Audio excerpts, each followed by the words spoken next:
When my husband died, my in-laws took his insurance money while I was still at the cemetery. They said he would have wanted it that way. What I'm about to tell you will shock you to your core. The story you're about to listen to isn't just about grief or loss. It's about betrayal so deep, it happened while dirt was still being thrown on my husband's grave. If you're listening from anywhere in the world, please hit that like button, share this story, subscribe, and let me know in the comments where you're watching from. Trust me, you'll want to stick around for what comes next. My name is Sarah Martinez, and I'm 31 years old. Until 3 months ago, I thought I knew what family meant. I thought I understood loyalty, love, and respect. I was wrong about everything. The rain hadn't stopped for 3 days when the call came. I was sitting in my small apartment, grading papers. I'm a social worker, and I'd been helping families navigate their worst moments for years. I never imagined I'd soon be living through my own nightmare. "Sarah, you need to get to the hospital, now." The voice belonged to my mother-in-law, Elena. Her words were sharp, but there was something underneath them that made my stomach drop. "There's been an accident." I don't remember the drive to the hospital. I don't remember parking or running through those sterile hallways. What I do remember is the doctor's face when he told me my husband Marcus was gone. A drunk driver had hit his car head-on at the intersection near our old neighborhood. Marcus had died instantly, they said. Like that was supposed to make it easier. The world went silent. Not the kind of silence where you can't hear anything. The kind where everything becomes too loud, too bright, too real. Elena was talking, her husband Roberto was making phone calls, and Marcus's younger sister Rosa was sobbing in a corner. But all I could hear was my own heartbeat, thundering in my ears like it was trying to remind me I was still alive. "Sarah, honey, you don't need to worry about anything." Elena's voice cut through my fog. She was holding my hands, but her grip felt cold. "We'll take care of everything. The funeral, the paperwork, all of it. You just focus on grieving." I nodded because I didn't know what else to do. These people had been my family for 5 years. Elena had taught me how to make Marcus's favorite tamales. Roberto had walked me down the aisle when my own father couldn't make it to our wedding. They loved me, didn't they? They were just trying to help. That first night, I couldn't sleep. I kept reaching for Marcus's side of the bed, expecting to feel his warmth. Instead, my hand found only cold sheets and the terrible reality that he was never coming home. Elena had insisted I shouldn't be alone, so she'd moved into our guest room. Every few hours, she'd check on me, bringing tea I couldn't drink and comfort I couldn't feel. "You're being so strong," she whispered, sitting on the edge of my bed at 3 a.m. "Marcus would be proud of how you're handling this." But I wasn't handling anything. I was drowning, and everyone around me seemed to be swimming just fine. The next few days blurred together. Elena took over the funeral planning with military precision. She chose the flowers, white lilies, instead of the roses Marcus loved. She picked the music, traditional hymns, instead of the jazz he used to play on Sunday mornings. She even selected the suit he'd be buried in, though she never asked me what I thought he'd want to wear. "Trust me, mija," she said, when I tried to voice an opinion. "I know what's best. You're not thinking clearly right now." Maybe she was right. Maybe grief had broken something in my brain that made me question every decision. But something felt wrong. Every choice Elena made seemed to erase a little more of the Marcus I knew and loved. Roberto handled the business side of death, as he called it. Insurance companies, the funeral home, Marcus's employer. He carried a thick folder everywhere, filled with documents I couldn't bring myself to look at.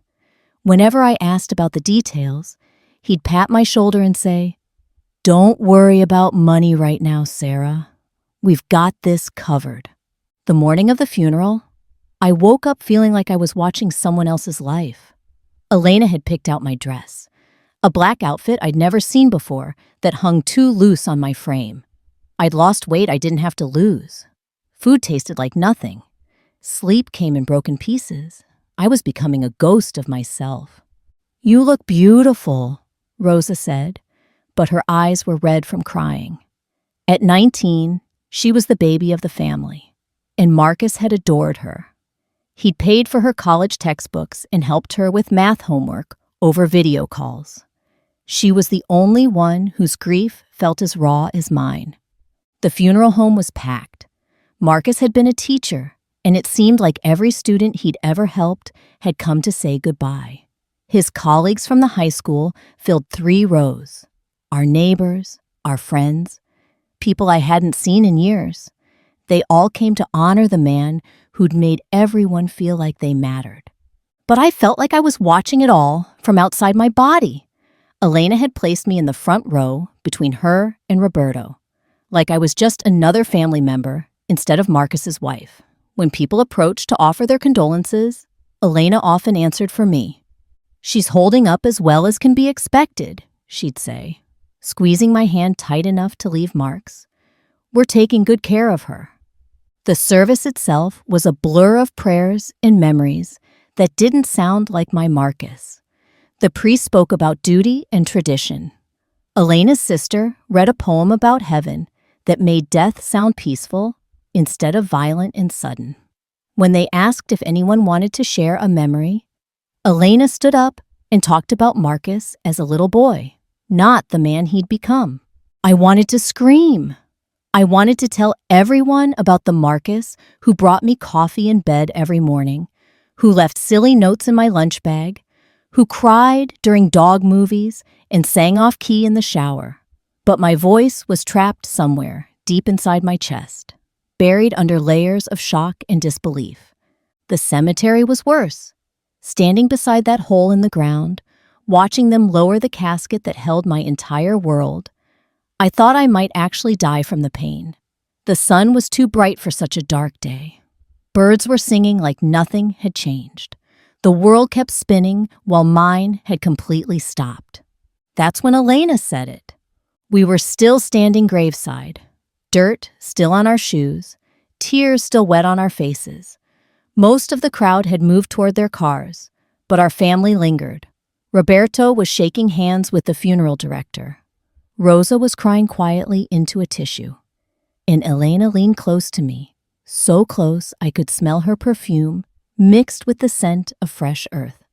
"Don't worry about the insurance money, mija," she whispered. "He would have wanted us to have it." The words didn't register at first. I was watching a butterfly land on one of the flower arrangements, thinking how Marcus would have pointed it out and said something about life continuing even in sad places. But then Elena's words sank in, and I turned to look at her. "What insurance money?" My voice sounded strange, like it belonged to someone else. Elena's expression flickered, just for a second, before settling back into the mask of concern she'd worn all week. "The life insurance, honey. Roberto handled all the paperwork while you were resting. We didn't want you to worry about money on top of everything else." The butterfly flew away, and suddenly I couldn't breathe. "What do you mean you handled it?" "Sarah, please." Roberto appeared beside us, his voice low and urgent. "Let's not discuss business at the cemetery. We can talk about this later." But I couldn't let it go. Something cold and sharp was spreading through my chest, fighting with the numbness that had protected me all week. "Roberto, what insurance money are you talking about?" He looked at Elena, and she looked back at him. In that moment, I saw something pass between them that made my skin crawl. They weren't just talking about insurance. They were talking about something they'd already done. "The $500,000 policy through Marcus's school," Elena said finally. "Roberto filed the claim 3 days ago. We thought it would be easier if we handled the financial details while you focused on healing." $500,000. I knew Marcus had life insurance through his teaching job, but I'd never paid attention to the amount. $500,000 was more money than I'd ever imagined having. It was enough to pay off our mortgage, enough to go back to school, enough to start over if I ever figured out how to live without him. "Where's the money now?" I asked, though part of me already knew the answer. "Safe," Roberto said quickly. "We put it somewhere safe until you're ready to think about the future." The future. I was 31 years old, and my future had been buried 20 minutes ago. But that money was supposed to help me figure out what came next. It was Marcus's final gift to me, his way of making sure I'd be okay, even if he couldn't be there to take care of me. "I want to see the paperwork," I said. Elena's hand landed on my arm, gentle but firm. "Sarah, you're not thinking clearly right now. You're in shock. Let us handle the complicated stuff for a few more weeks, and then we'll sit down and figure everything out together." "I want to see the paperwork now." The sharpness in my voice surprised all of us. For the first time since the accident, I sounded like myself. Elena's grip tightened on my arm, and Roberto stepped closer. They were closing ranks, and I was on the outside. "Of course you can see it," Roberto said, but his smile looked wrong. "When we get home. Right now, let's just focus on saying goodbye to Marcus." But we weren't saying goodbye to Marcus. We were standing over his grave while his parents told me they'd taken money that belonged to me, money he died to give me, money that was supposed to be my lifeline in a world without him. I looked around the cemetery, at the flowers already wilting in the heat, at the fresh dirt that would settle into a permanent scar on the earth. Marcus was gone, and I was alone with people who suddenly didn't feel like family anymore. "I trusted you," I said quietly, and the words felt like stones in my mouth. "You can still trust us," Elena replied, but she wouldn't meet my eyes. "We're doing what's best for everyone, what Marcus would have wanted." That phrase would haunt me for weeks.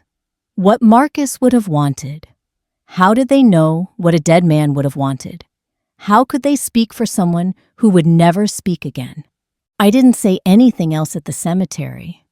I followed them to the cars, sat quietly during the drive home, and smiled weakly when people offered their condolences at the reception Elena had organized at their house. But something had changed in those few minutes beside Marcus's grave. The fog of grief was still there, but underneath it, a new feeling was growing. Anger. That night, alone in my apartment, for the first time since the accident, I tried to process what had happened.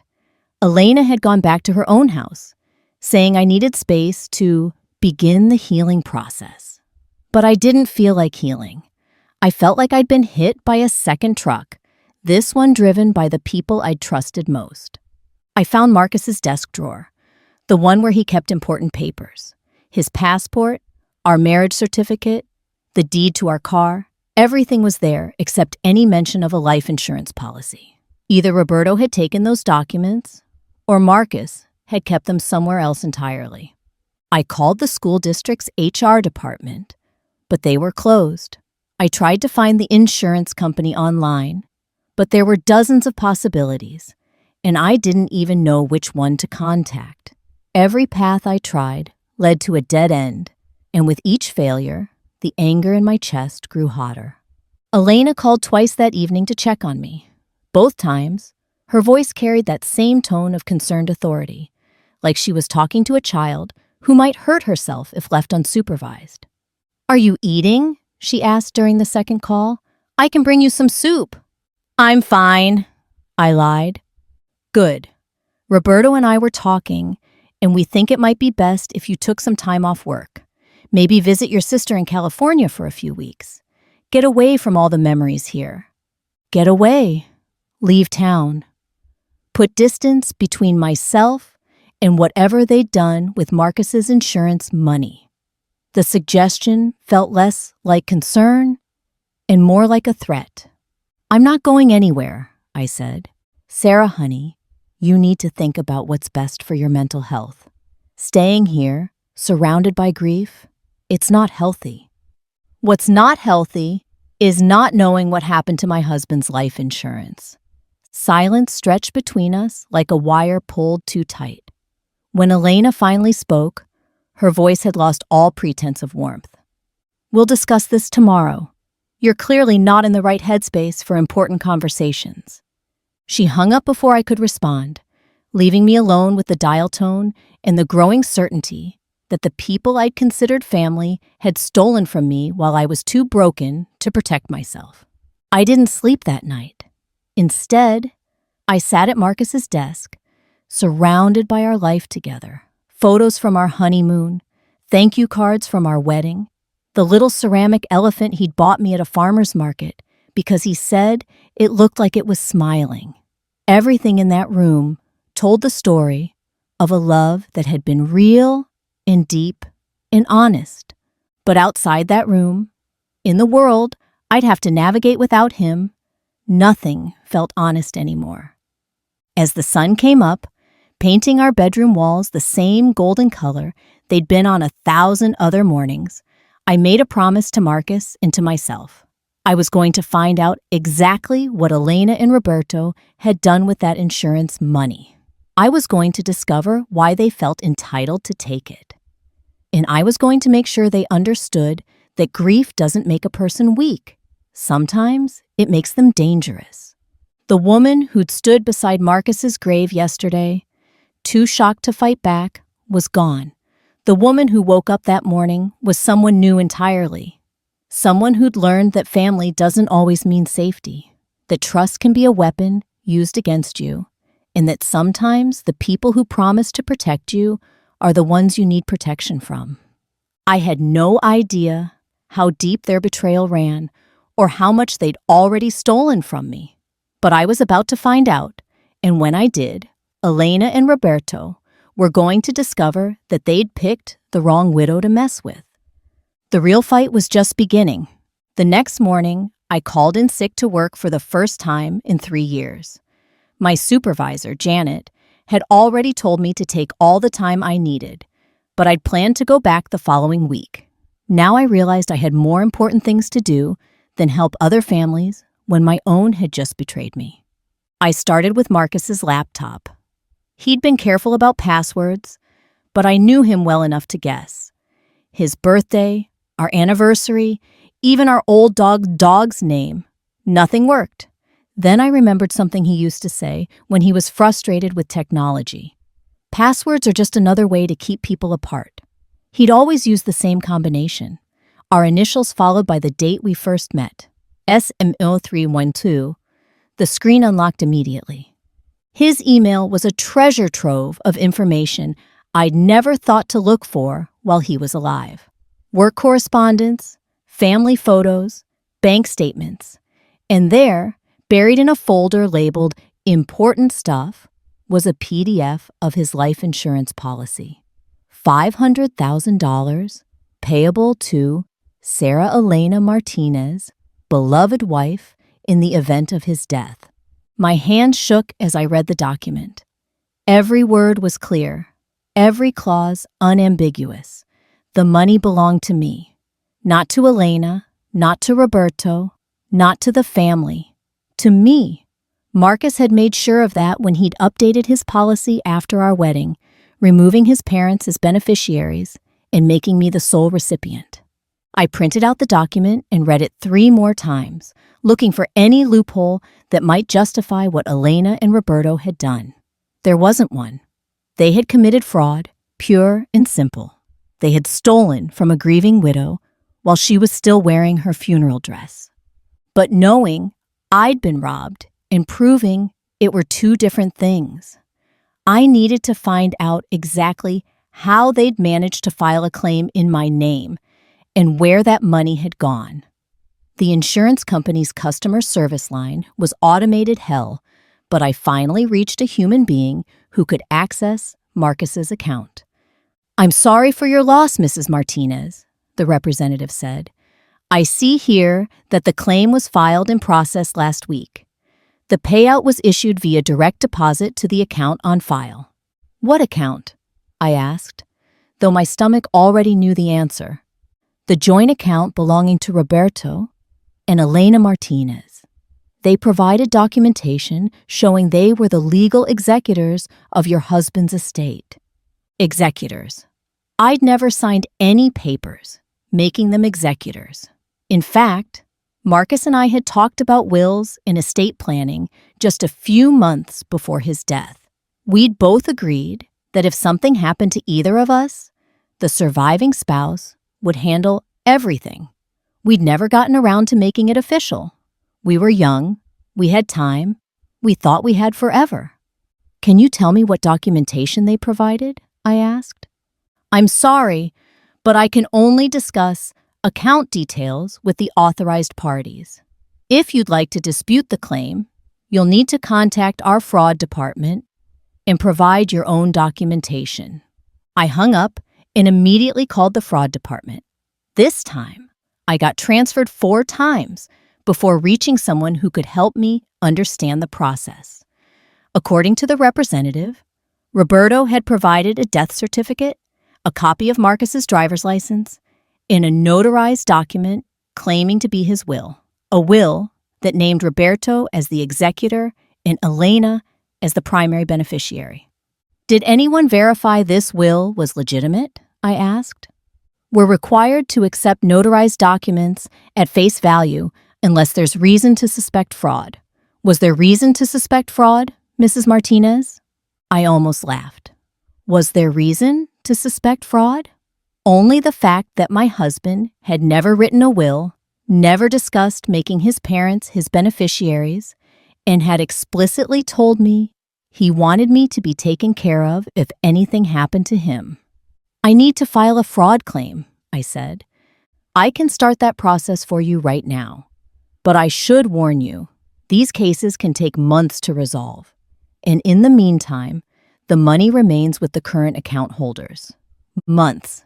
They'd have months to spend my money, hide it, or make it disappear entirely. The thought made me sick. After I hung up, I sat in Marcus's chair and tried to process what I'd learned. Not only had Elena and Roberto stolen from me, they'd created fake legal documents to do it. They'd planned this theft, possibly before Marcus was even buried. While I was crying over his body, they were forging his signature on a will that would make them rich. I thought about all the times I'd helped them financially over the years. When Roberto lost his job 2 years ago, Marcus and I had paid their rent for 3 months. When Elena needed surgery, we'd covered the medical bills their insurance wouldn't pay. When Rosa needed a car for college, we'd co-signed the loan and made the first 6 payments. I'd always been happy to help because they were family. Because Marcus loved them and they loved him, or so I thought. Now I was beginning to understand that their love had always come with a price tag. My phone rang, interrupting my thoughts. Elena's number appeared on the screen, and for a moment, I considered not answering. But I needed to know more about what they'd done, and the only way to get that information was to make them think I was still the grieving, helpless widow they'd been manipulating. "Hi, Elena," I said, trying to keep my voice steady. "Mija, how are you feeling today? You sounded so upset last night." "I'm okay, just confused about some things." "Of course you are. Grief does that to people. That's why Roberto and I didn't want you to worry about the financial details right away." "About that," I said carefully, "I was wondering if you could explain how the insurance claim worked. I've never dealt with anything like this before." Silence on the other end of the line. Then, "It's complicated, Sarah. There's a lot of paperwork involved, legal requirements, that sort of thing. Roberto handled most of it because he's dealt with insurance companies before." "Right, but I'm the beneficiary, aren't I? Shouldn't I have been involved somehow?" "Well, yes, technically. But you were in no condition to handle that kind of stress. We thought it would be easier if Roberto filed the claim as Marcus's executor." "Executor? When did he become the executor?" Another pause. "Sarah, honey, I think you should come over so we can discuss this properly. These kinds of conversations are better had in person." Every instinct I had screamed at me not to go to their house, not to put myself in their territory where they could manipulate me more easily. But I needed to see their faces when I asked the hard questions. I needed to watch their reactions and figure out exactly how deep this betrayal went. "Okay," I said. "I'll be there in an hour." "Perfect. I'll make some coffee." I spent the next hour preparing for battle. I printed out copies of the insurance policy, made notes about the phone calls I'd made, and tried to anticipate every lie they might tell me. I also did something I'd never done before. I turned on the voice recording app on my phone. If they were going to lie to me, I wanted proof. Elena answered the door with a smile that didn't reach her eyes. She was wearing the same black dress she'd worn to the funeral, and I wondered if she was trying to remind me of our shared grief. But her grief was starting to look different from mine. Less raw, more calculated. "Come in, mija. Roberto is in the kitchen." The house felt different than it had a week ago. The same furniture, the same family photos on the walls, but somehow the warmth was gone. Or maybe I was just seeing it clearly for the first time. Roberto was sitting at the kitchen table with a cup of coffee and a folder full of papers. He looked up when I entered, and I caught something in his expression. Guilt, maybe, or concern about what I might say. "Sarah? Good to see you," he said, standing to give me a hug. "How are you holding up?" "I've been better," I said, accepting the hug but not returning it. "I wanted to ask you about the insurance claim." "Of course. Sit down. Let me explain everything." I sat across from him while Elena busied herself making coffee I didn't want. Roberto opened the folder and pulled out a stack of papers.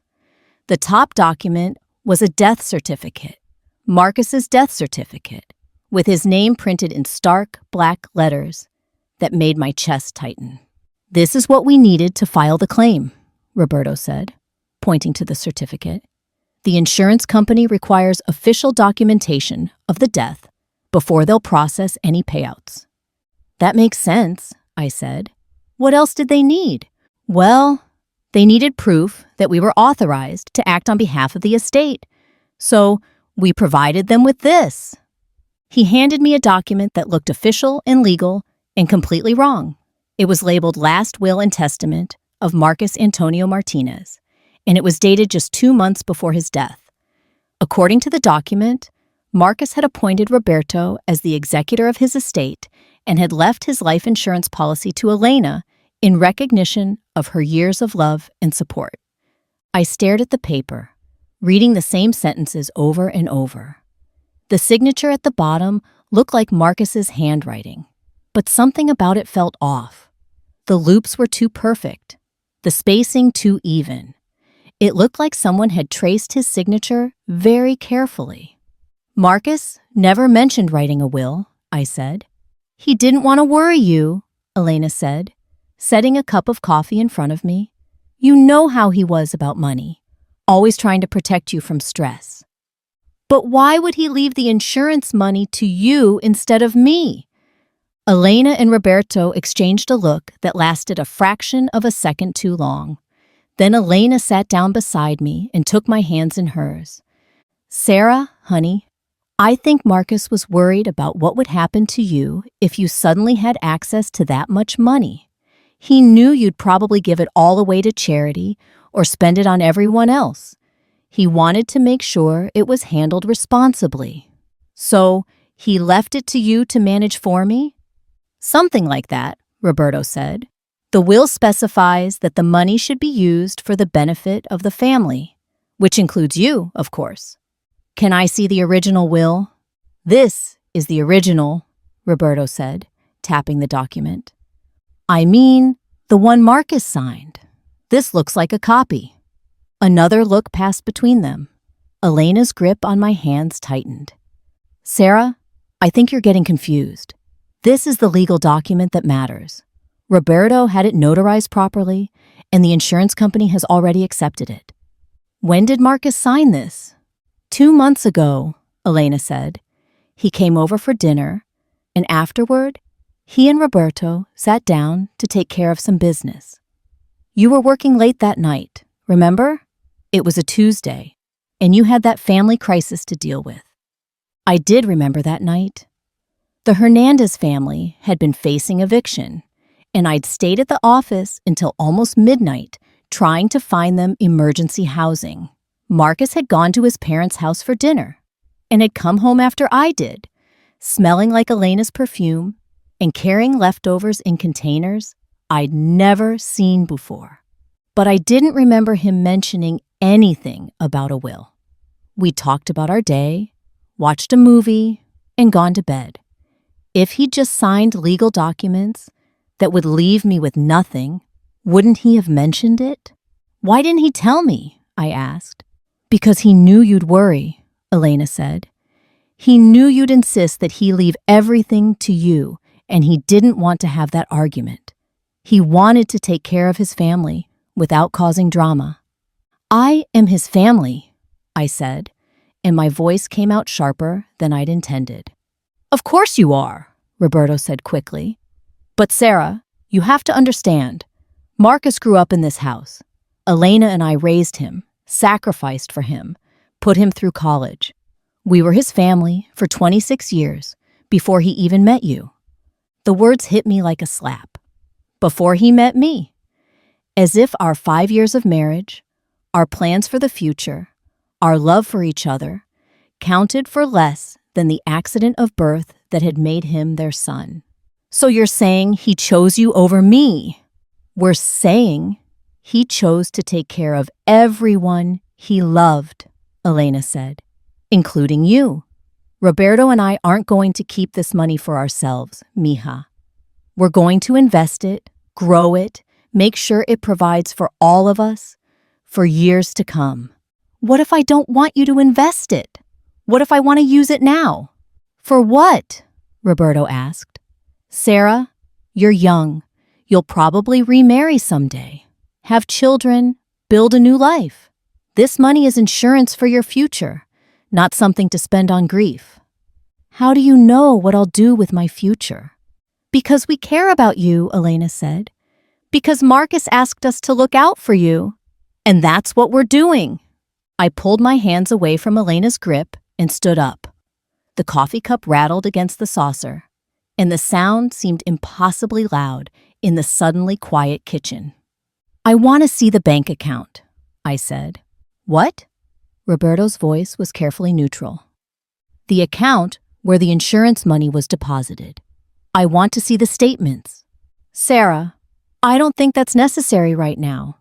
It's necessary for me. If you're managing this money on my behalf, I have a right to know where it is and how it's being handled.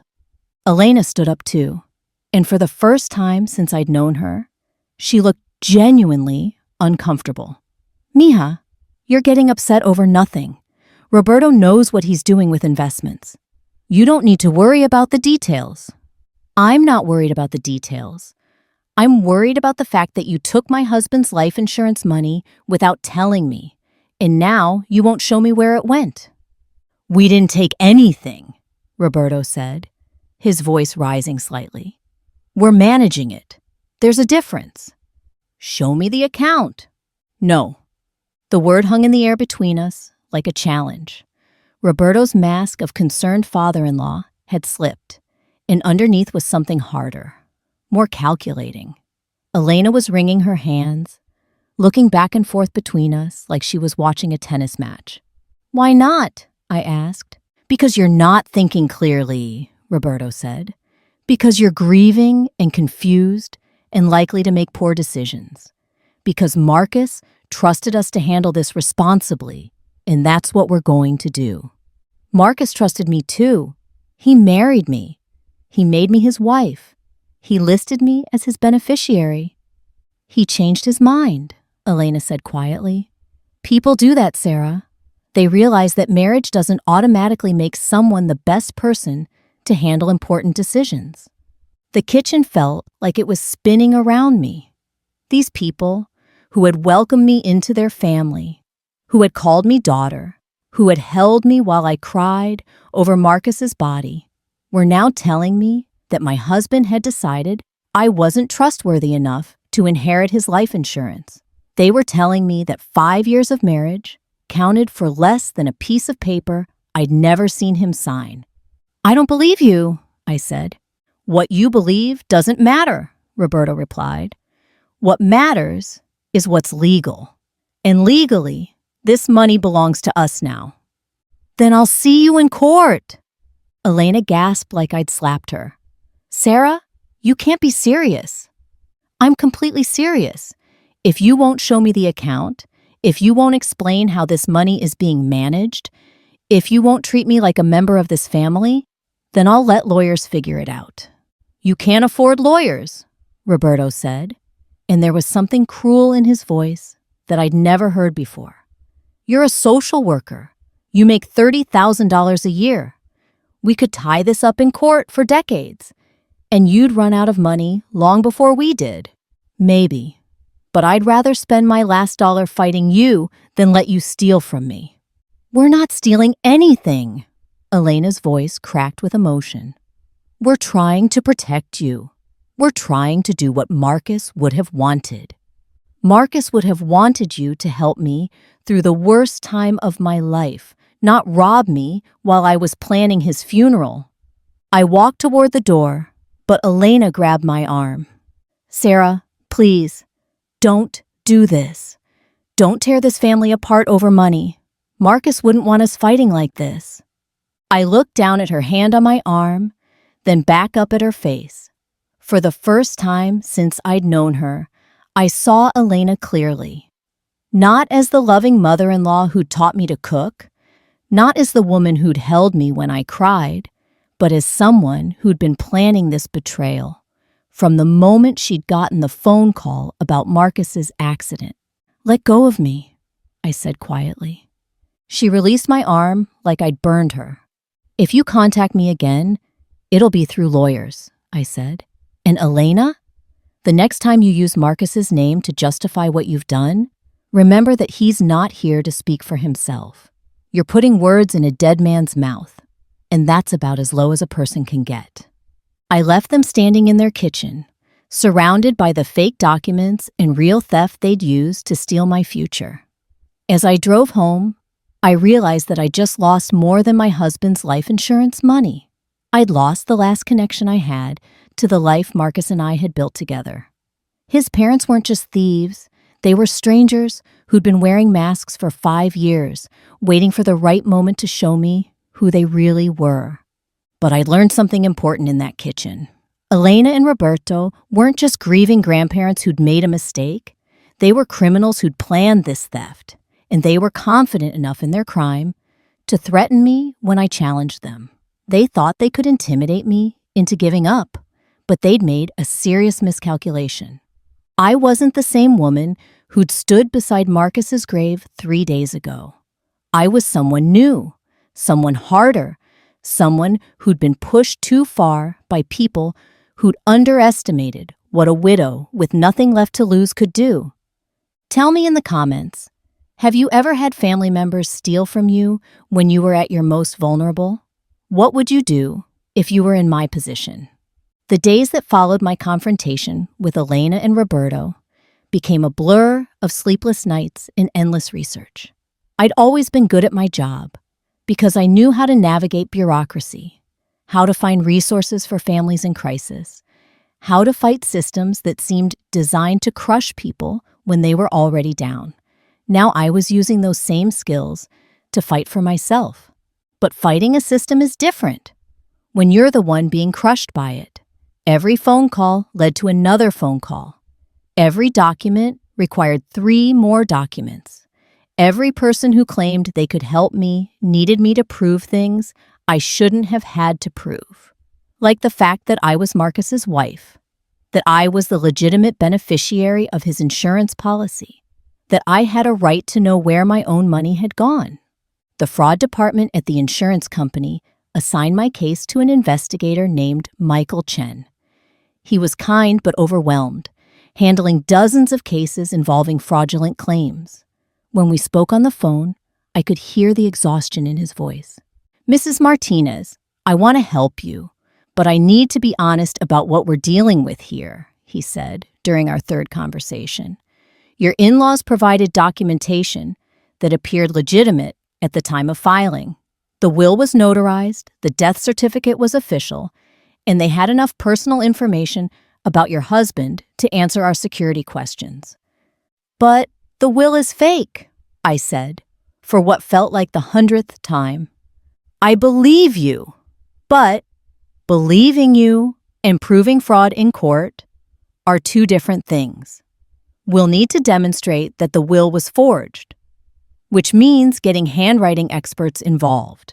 We'll need to show that your husband never intended to make his parents his beneficiaries, which means finding evidence of his actual intentions.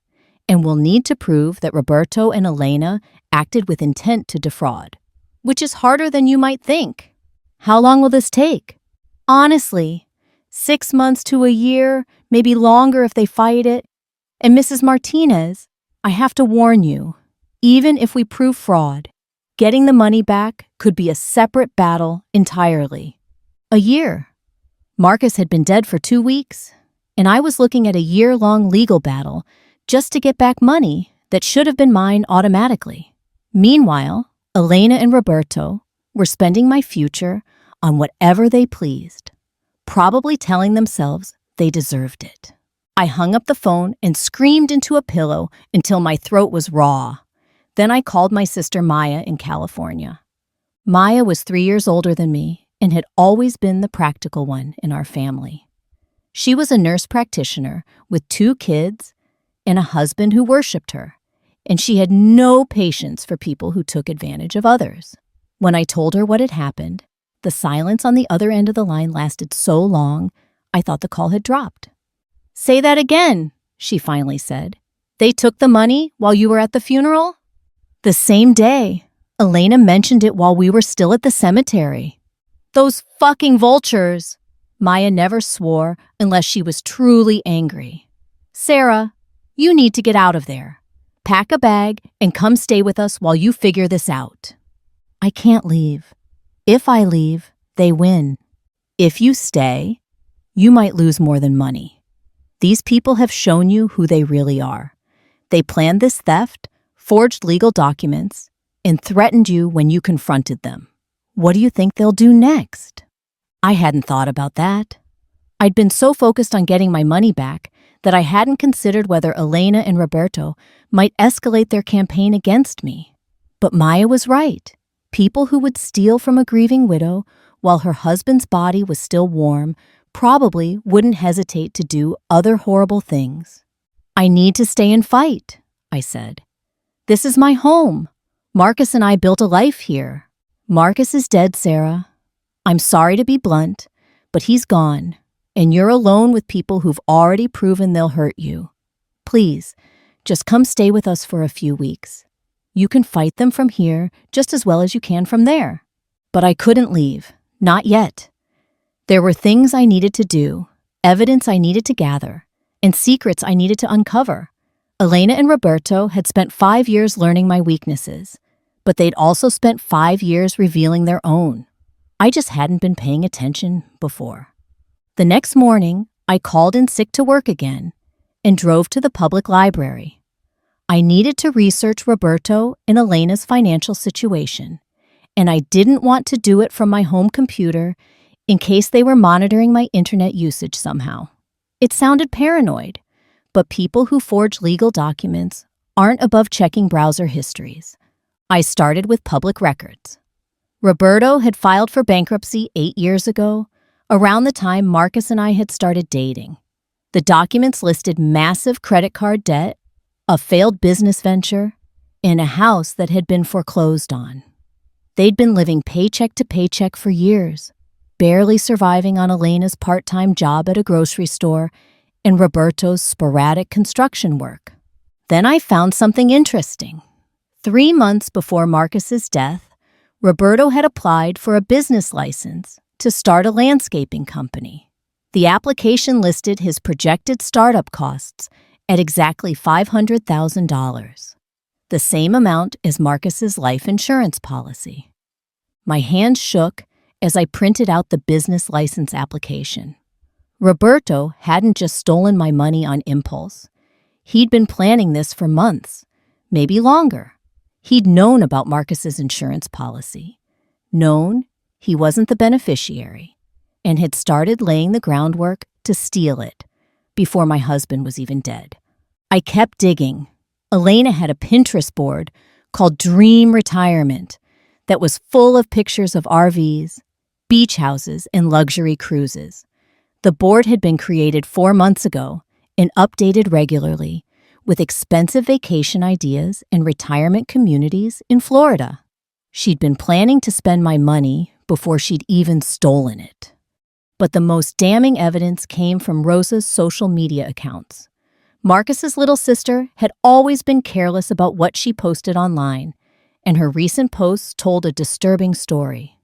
2 days after the funeral, she'd posted a picture of herself at an expensive restaurant with the caption, "Family dinner to celebrate new beginnings." The next day, she'd shared photos of shopping bags from designer stores with the hashtag Treat Yourself. A week later, she'd posted pictures from a spa weekend in Napa Valley, talking about how her parents had surprised her with an early graduation gift. Rosa was spending my money. They all were. While I was crying myself to sleep and eating crackers for dinner because I couldn't afford groceries, they were living it up on the life insurance payout that was supposed to help me rebuild my life without Marcus.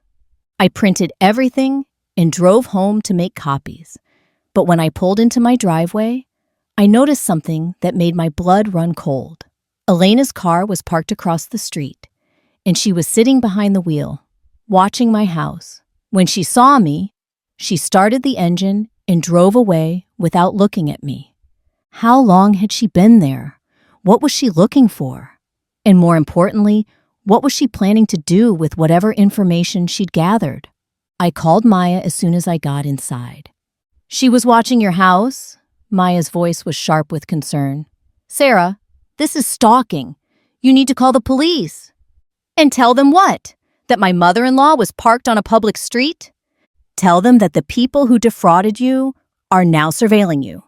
Tell them you're afraid for your safety." But I wasn't ready to involve the police yet. I had evidence of financial fraud, but I needed more before I could make a criminal case.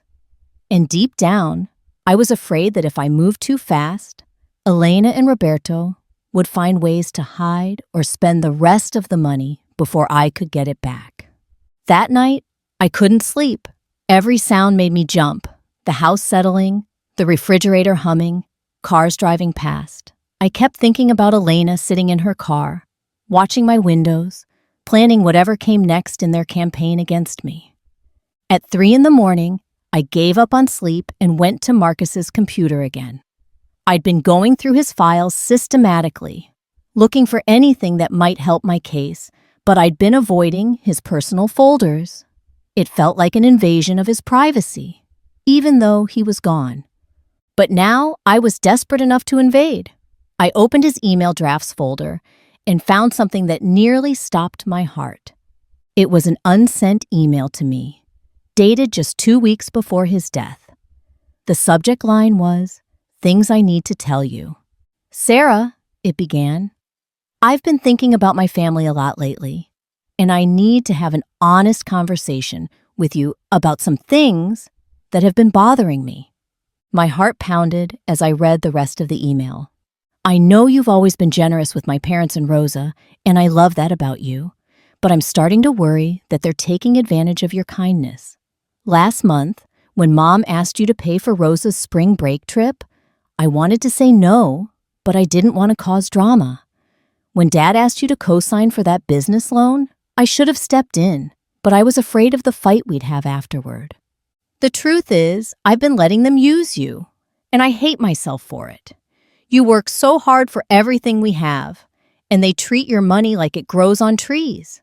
I need to set better boundaries with them, and I need to stop being a coward about protecting you from their requests. I've been thinking about updating my life insurance policy to make sure you're completely protected if anything ever happens to me. I want to remove my parents as emergency contacts and make sure everything goes directly to you with no possibility of interference. I know they love me, but I don't trust them to put your needs first if I'm not here to advocate for you. We need to talk about this soon. I love you, and I want to make sure you're safe and secure, no matter what the future brings. Forever yours, Marcus. I read the email 5 times, tears streaming down my face. Marcus had seen what I'd been too trusting to recognize. He'd known his parents were using me, and he'd been planning to protect me from them. But he'd died before he could send the email, before he could update his insurance policy, before he could shield me from the very people who'd now robbed me. The email was dated 2 weeks before the accident. If Marcus had lived another 2 weeks, Elena and Roberto never would have been able to steal from me. If he'd sent this email, I would have known to be suspicious of their sudden helpfulness after his death. If he'd had just a little more time, everything would have been different. But he hadn't had more time, and now I was alone with the knowledge that my dead husband had been trying to protect me from his own family. I forwarded the email to myself and printed multiple copies. It wasn't legal proof that the will was forged, but it was evidence of Marcus's actual intentions. It showed that he'd been planning to make sure I was the sole beneficiary of his insurance policy, not his parents. The email also made me realize something else. Marcus hadn't just died in an accident. He died while trying to protect me from the very people who were now destroying me. That made their theft not just criminal, but a betrayal of their own son's last wishes. I had 3 hours until dawn, and I spent them going through every file on Marcus's computer, looking for anything else that might help my case. I found bank statements showing how much money we'd given his family over the years. Almost $30,000 in 5 years, including the business loan Roberto had defaulted on 6 months ago. I found text messages between Marcus and his friend David, where Marcus had complained about his parents' constant requests for money and worried about how much they were draining from our savings. Most importantly, I found a voice memo Marcus had recorded on his phone just a week before his death. In it, he was practicing what he wanted to say to his parents about setting financial boundaries. "Mom, Dad, I love you, but Sarah and I need to start thinking about our own future," he'd said in the recording. "We want to buy a house, maybe start a family, and we can't keep using our savings to solve your problems. I know you're struggling, but we're struggling too, and it's not fair to put all the pressure on Sarah to be the family bank account." He'd never had the chance to have that conversation, but his voice, recorded a week before his death, was proof that he'd never intended to leave his life insurance money to his parents. He'd been planning to cut them off financially, not make them rich. By sunrise, I had a file folder full of evidence that painted a clear picture of Marcus's intentions and his parents' greed. I had proof that they'd been financially dependent on us for years, proof that Marcus had been planning to set boundaries with them, and proof that they'd started planning to steal from me months before his death. But I also had something else, a plan. Elena and Roberto thought they were dealing with a grieving widow who was too broken to fight back effectively. They thought they could intimidate me, threaten me, and wait for me to give up. They'd calculated that I didn't have the money or the emotional strength to challenge them in court. They were wrong on all counts. I called Michael Chen at the insurance company and told him about the evidence I'd found. He was impressed but cautious. "This is all helpful, Mrs. Martinez, but we still need to prove the will was forged. Do you have any samples of your husband's actual handwriting that we could compare to the signature on the fake will?" I smiled for the first time in days. I have something better than handwriting samples. I have his voice. That afternoon, I called a lawyer Maya had recommended, a woman named Patricia Reeves, who specialized in elder fraud and estate disputes. Patricia agreed to review my case for free, and when I sent her all the evidence I'd gathered, she called me back within hours.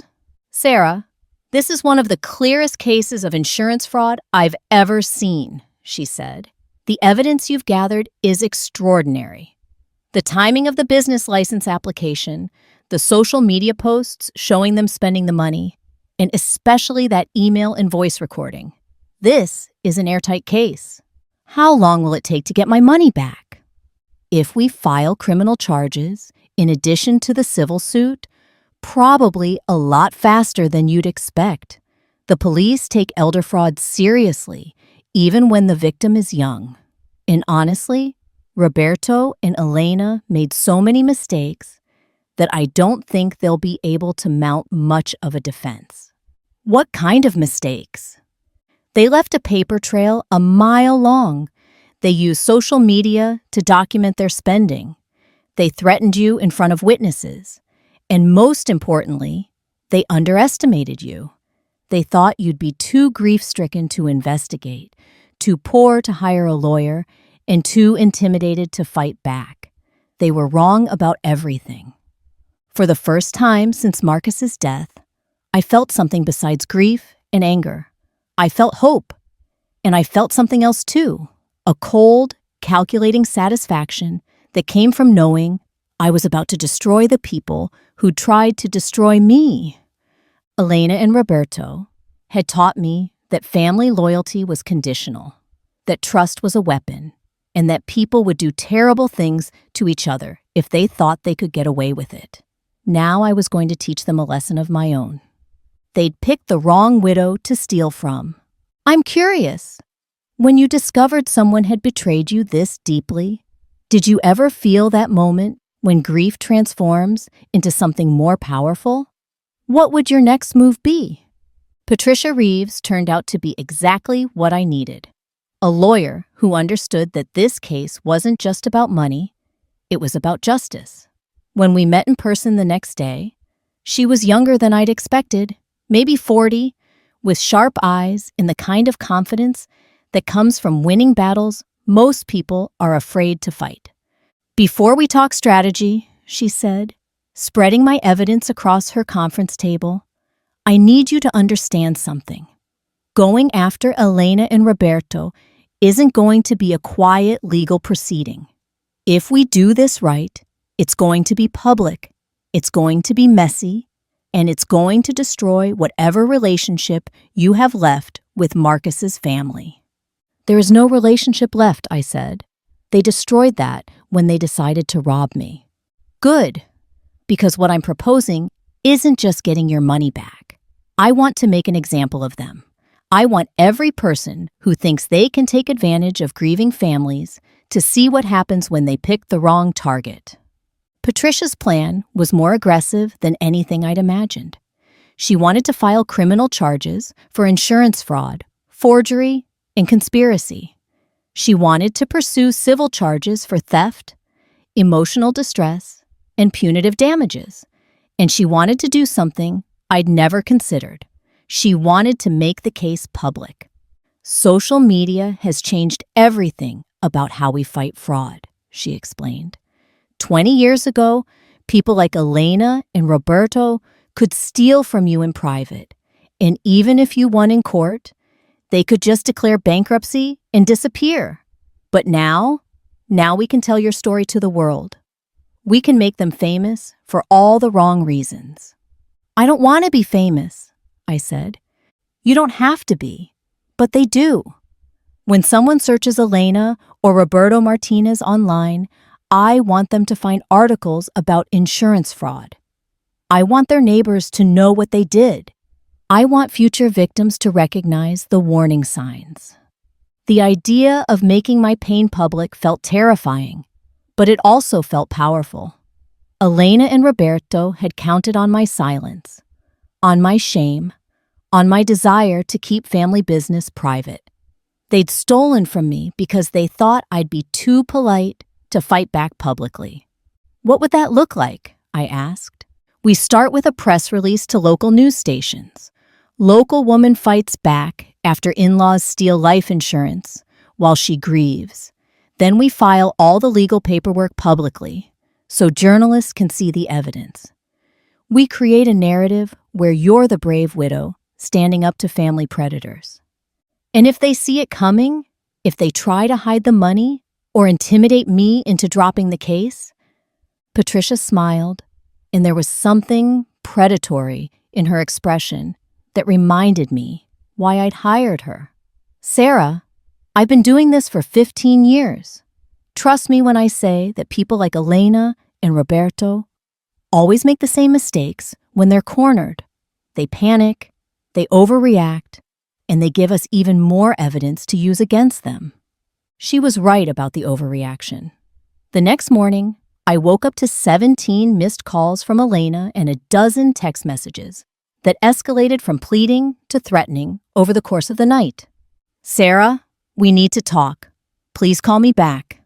That was the first message, sent at 11 p.m. By midnight, I don't know what you think you're doing, but you're making a huge mistake. 2 a.m. Roberto says you've been asking questions about our finances. This is harassment. 3 a.m. We're Marcus's family. How dare you treat us like criminals? 4 a.m.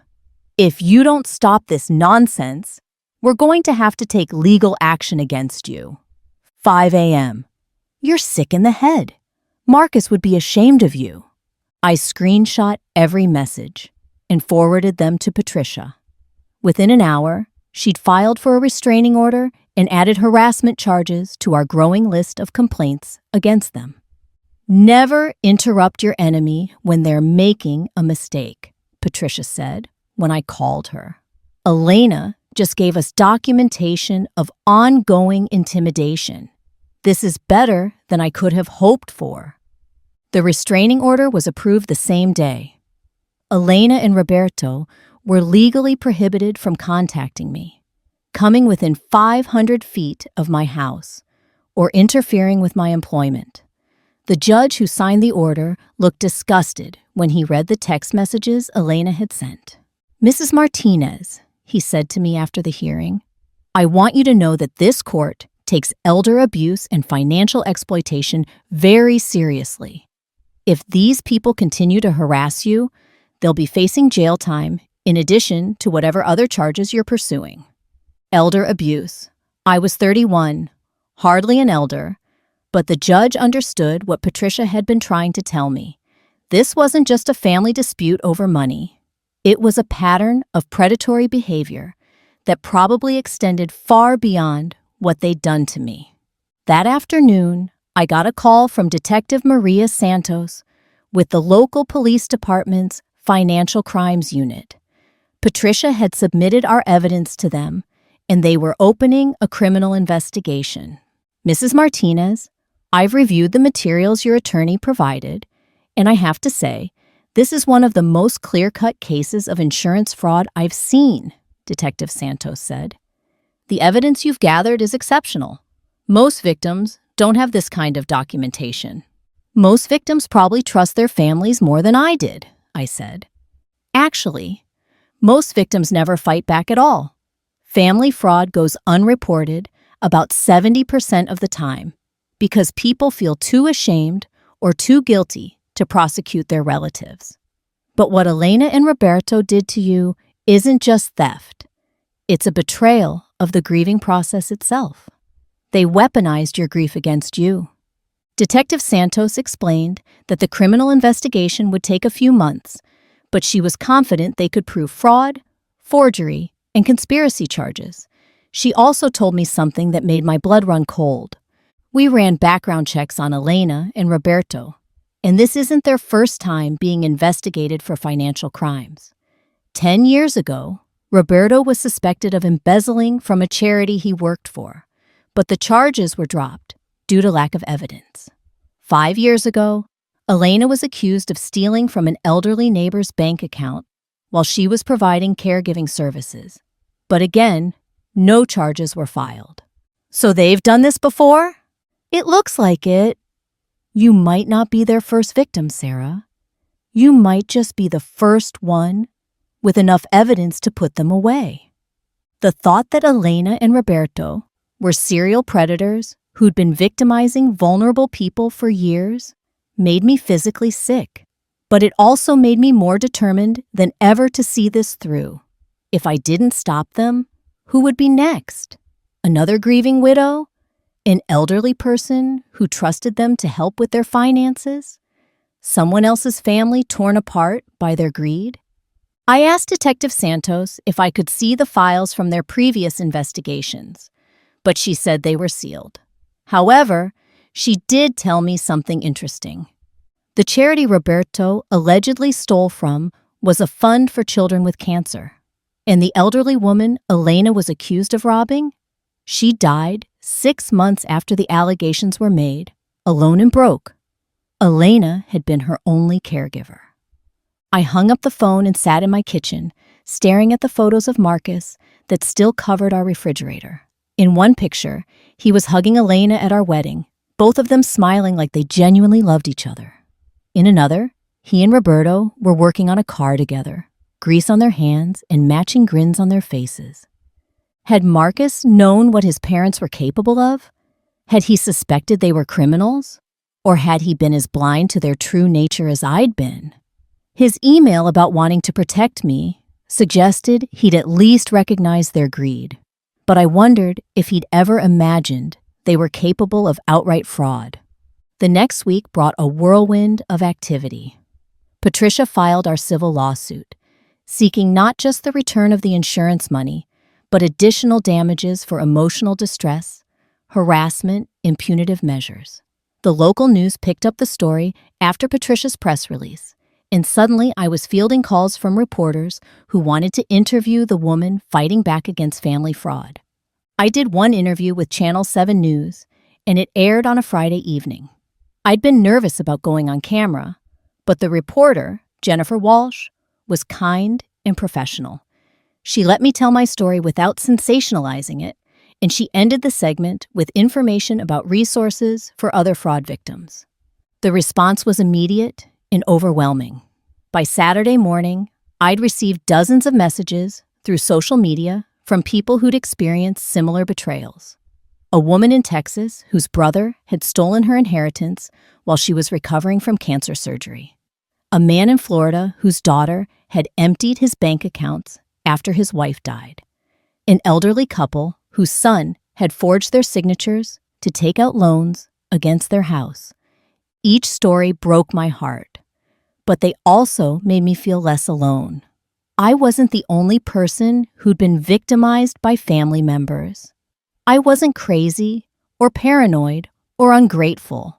I was part of a community of survivors who'd learned that blood relation doesn't guarantee loyalty. One message stood out from the rest.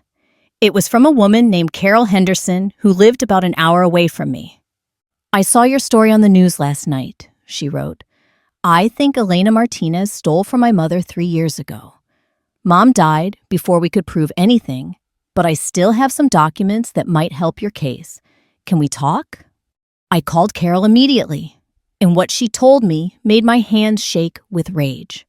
Carol's mother, Dorothy Henderson, had been 87 when she hired Elena as a part-time caregiver through an agency. Elena had been charming, helpful, and seemingly devoted to Dorothy's well-being. She'd driven Dorothy to medical appointments, helped with grocery shopping, and even accompanied her to church on Sundays. But over the course of 6 months, Dorothy's bank account had been systematically drained. Small withdrawals at first, then larger ones, all made with Dorothy's debit card. Elena claimed Dorothy had asked her to run errands and given her the card for convenience. When Dorothy's family started asking questions, Elena produced a handwritten note, allegedly signed by Dorothy, authorizing Elena to manage her finances.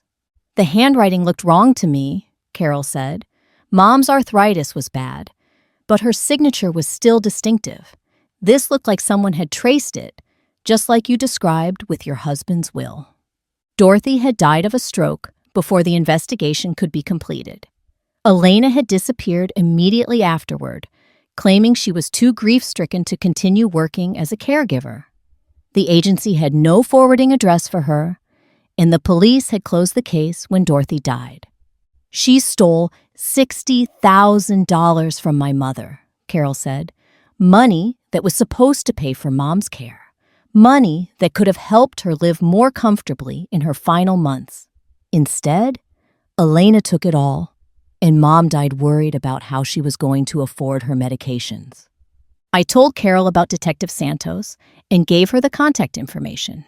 If we could connect Elena's theft from Dorothy to her theft from me, it would establish a pattern of predatory behavior that would destroy any sympathy a jury might have for her. Carol's story also explained something that had been bothering me. Elena had been surprisingly good at forging documents and manipulating financial institutions. Those skills don't develop overnight.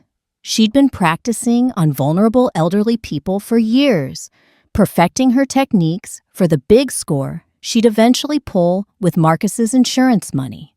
3 days later, Detective Santos called with an update that made me want to dance around my apartment.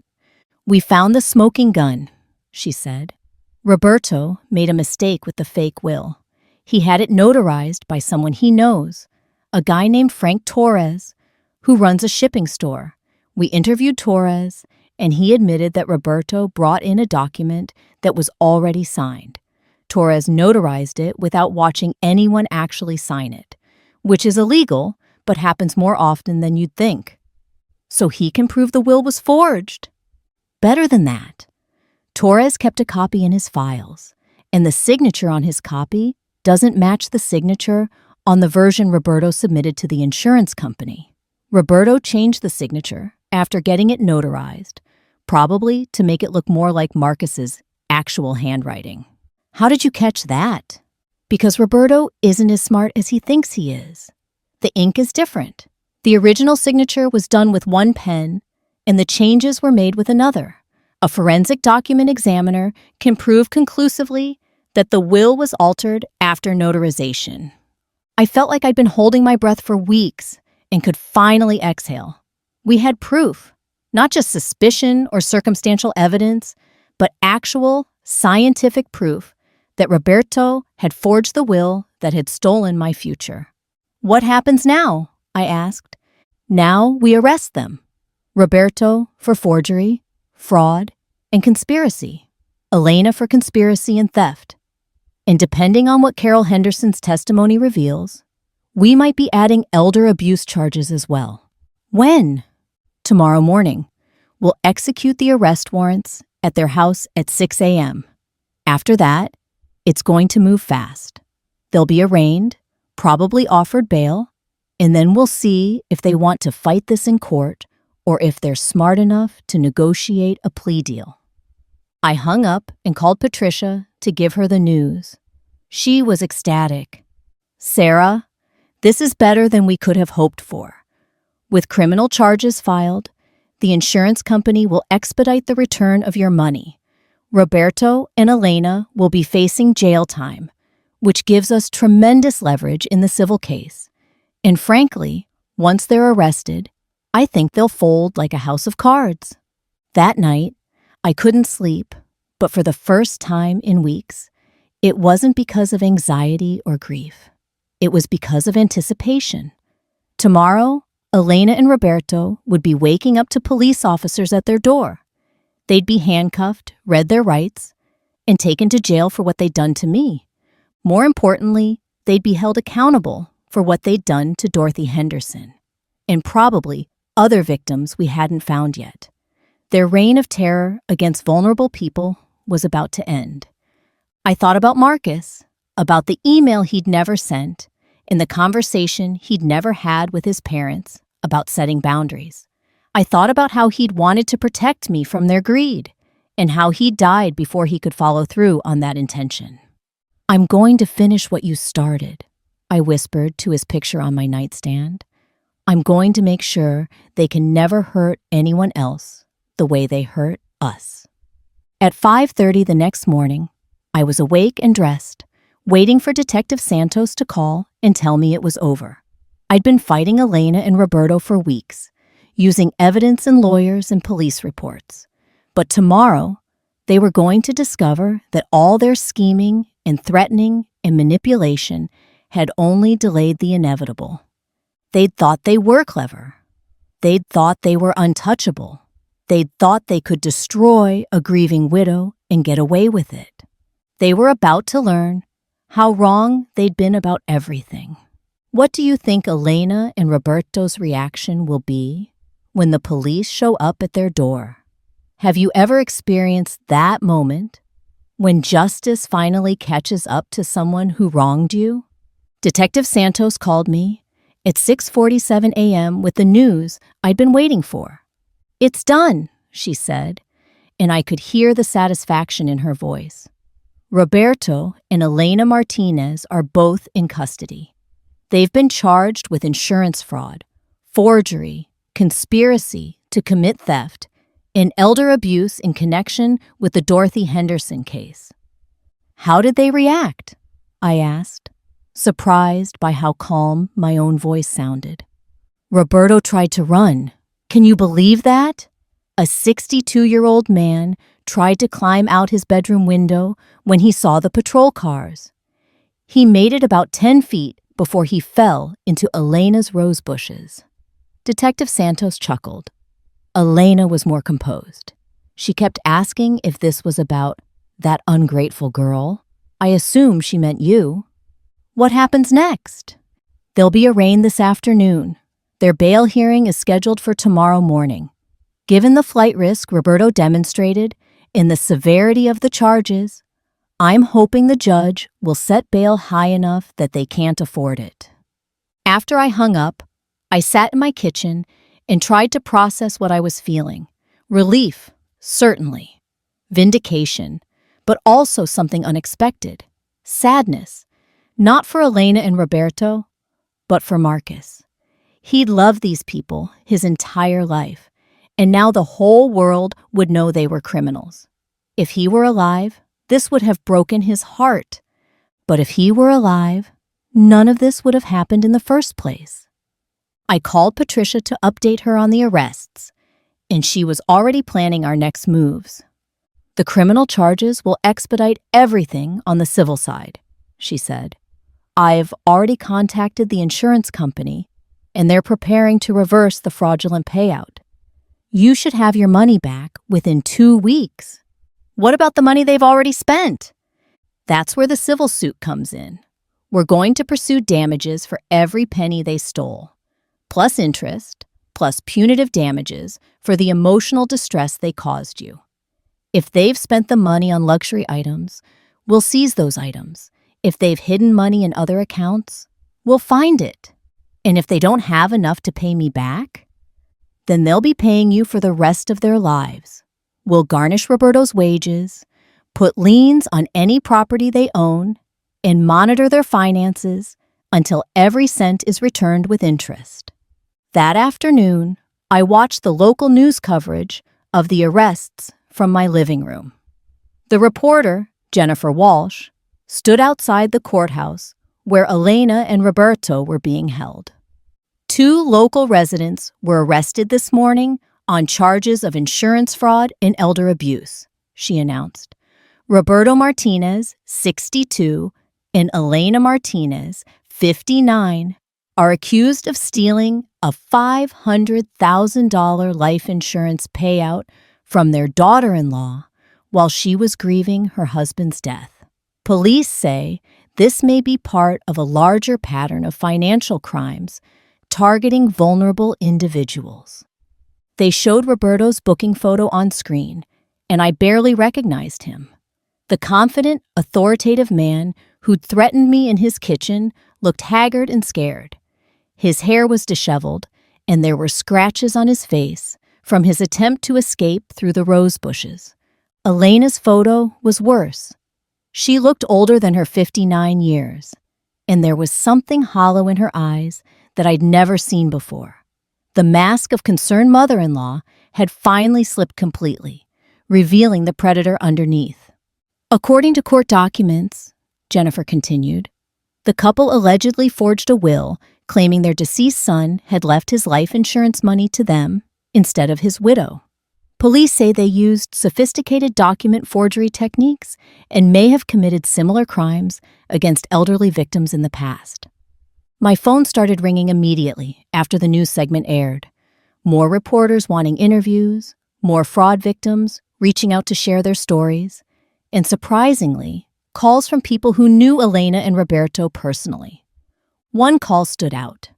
It was from Marcus's former colleague, David Chen, whom I'd met at several school functions over the years. "Sarah, I just saw the news, and I had to call you," David said. "I need to tell you something about Marcus that might help your case." "What do you mean?" "About 6 months before he died, Marcus came to me asking about life insurance policies and how to make sure beneficiaries couldn't be changed without the policyholder's knowledge. He was worried about something, but he wouldn't tell me what.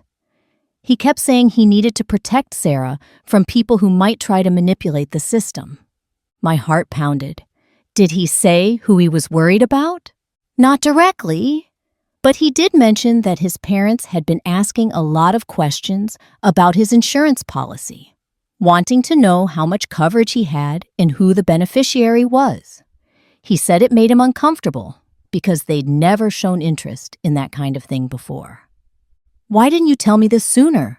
"Honestly, I didn't think much of it at the time. Parents ask about their kids' financial planning all the time. But after Marcus died, and I heard his parents had somehow gotten the insurance money, it started bothering me. And now, seeing them arrested for fraud, it all makes sense." David agreed to provide a statement to Detective Santos about his conversation with Marcus.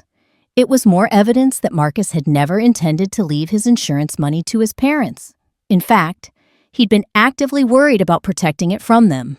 That evening, I received a call I wasn't expecting. It was from Rosa, Marcus's sister, calling from her college dorm room. She was crying before she even said hello.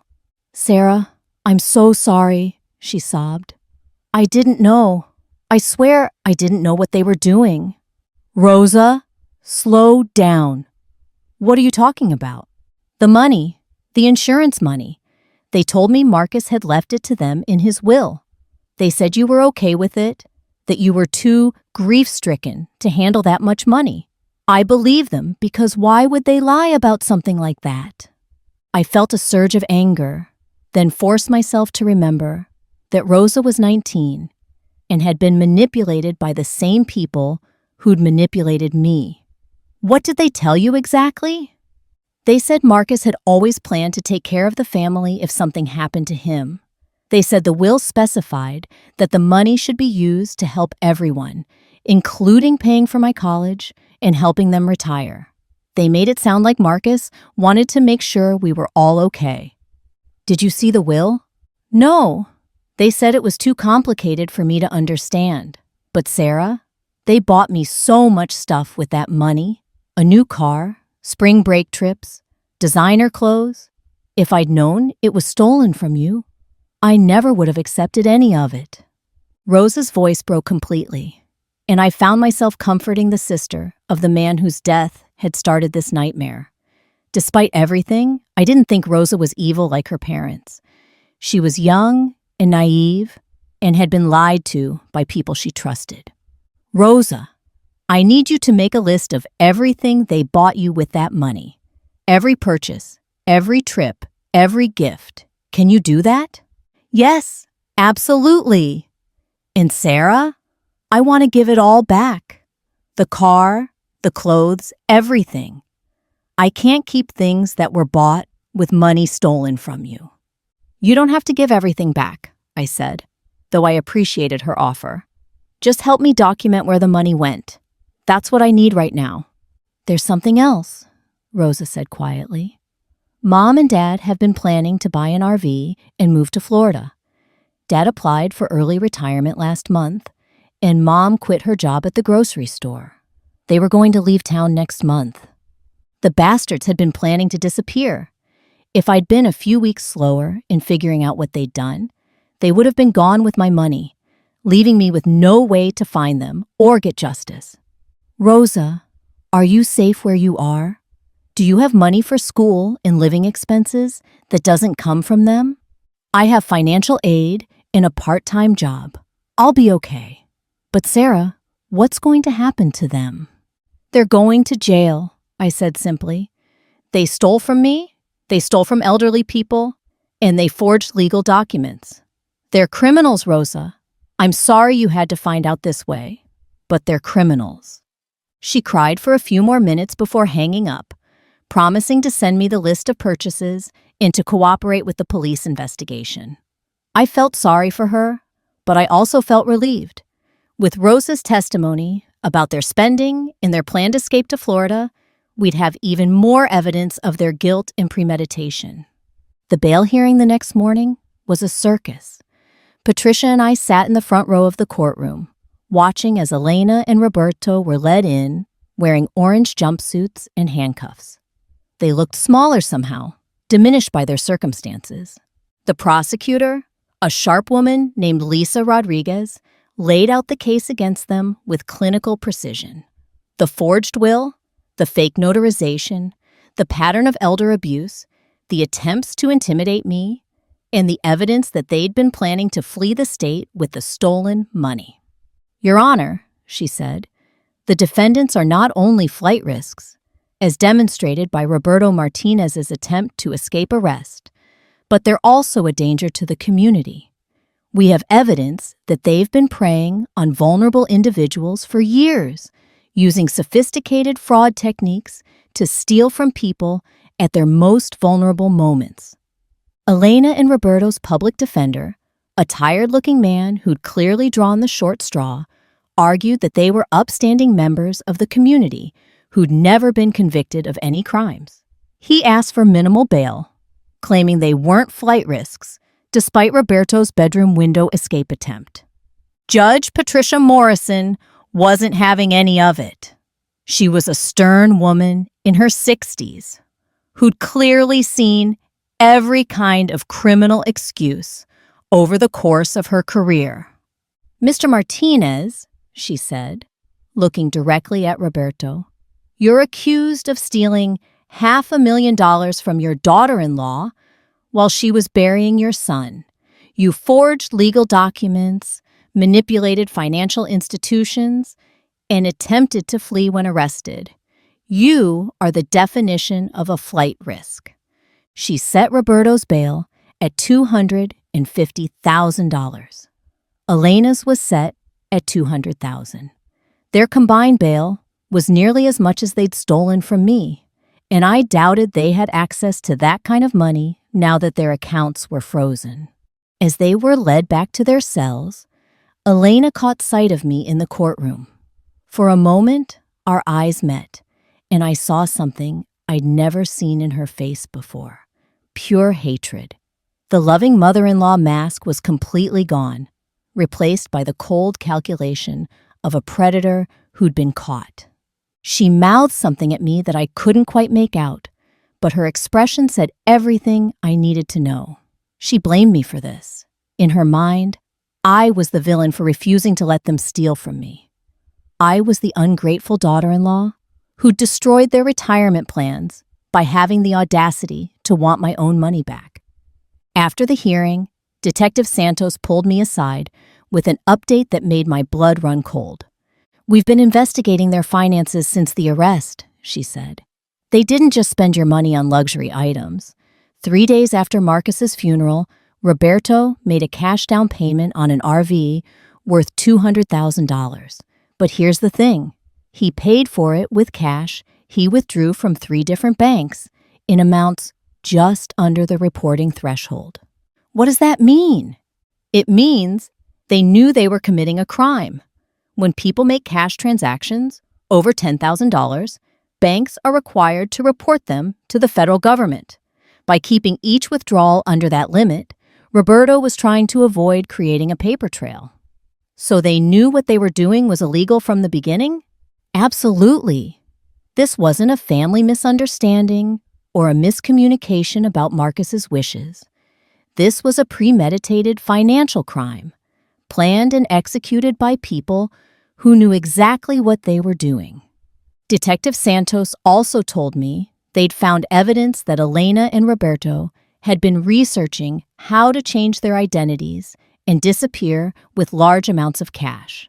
They'd looked up information about countries without extradition treaties, cash-only real estate transactions, and how to establish new bank accounts under false names.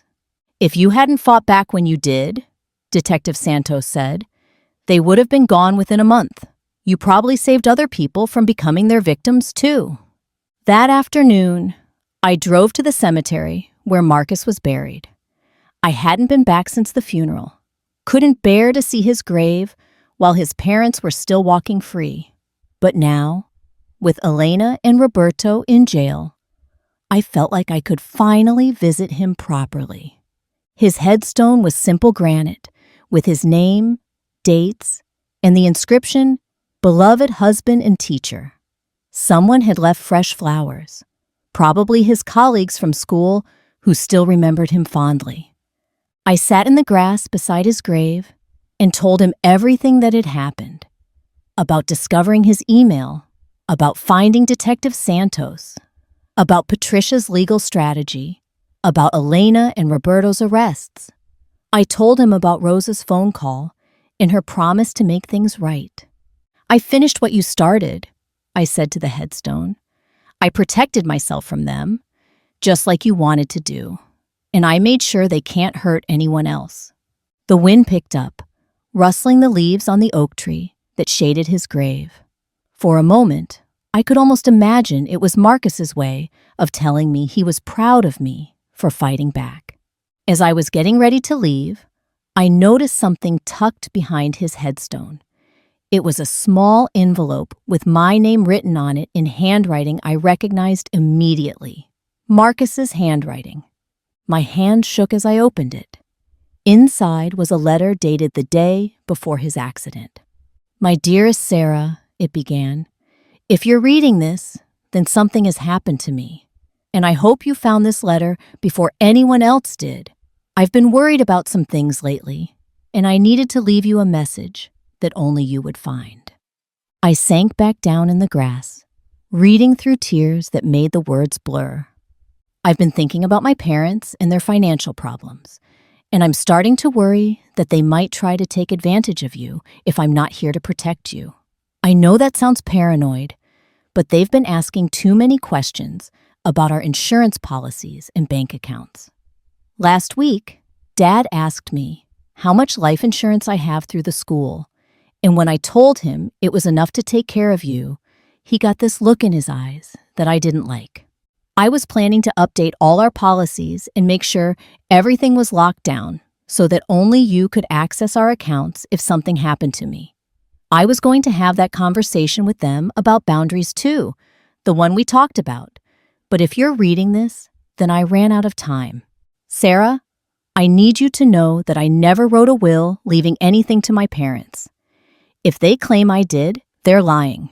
Everything I have, everything we built together, belongs to you. You're my wife, my partner, my best friend, and the only person I trust to honor my memory.